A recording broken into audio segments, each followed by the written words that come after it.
That's what God's after, is transformed people who look more and more like Jesus every year. What did he do that enabled him to connect with God at such a level that the fruit of the Spirit would flow out of him?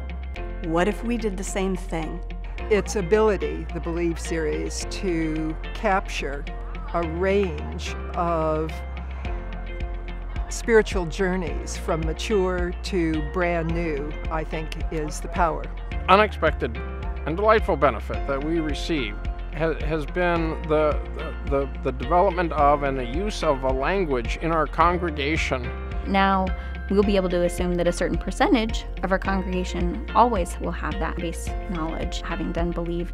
Students can come to their own conclusions and say, yes, this is something that's mine. It's not my parents, and it's not my pastors, it's not my youth leaders. It was an opportunity for them to rehash, relook, reignite, and reevaluate what they believe they believe.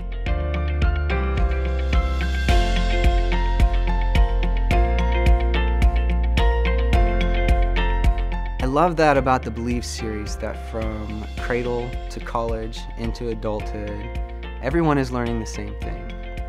The fact that they've been going through the same beliefs, practices, virtues as my husband and I have been going through, and that my mom and dad, so their grandparents, have been going through, is we're holding a generational conversation around these really important things.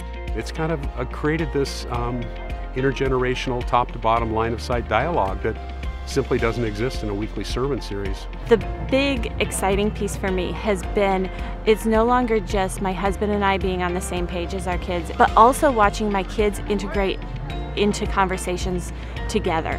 So watching my 4th grader and my 2nd grader discuss who is God. I love how this material doesn't shy away from some of these tougher subjects for maybe a 6 or 7-year-old to understand. In another curriculum, a student in a high school may go home with these doubts and have no one to talk to about it because mom and dad aren't learning the same thing.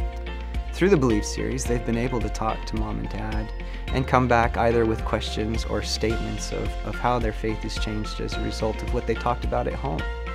More parents are asking their kids what they learned after Sunday school, having been learning the similar kind of things themselves. I've got 2 little granddaughters that I can look at their Sunday school stuff and say affectionately, well, Pop's talking about that in his small group on Sunday night. This is what I learned. Oh, you learned the same thing? Well, I didn't think about this, about what we had learned. And it just kind of blew my mind, which is the greatest thing in youth ministry, is when a kid just blows your mind. You're like, what? Wow, that was great. And we always tell the kids, ask your parents about this because they probably learned it too, and maybe they didn't. You can teach them something. As little Lily would say, our 5-year-old, that's fun, Pop.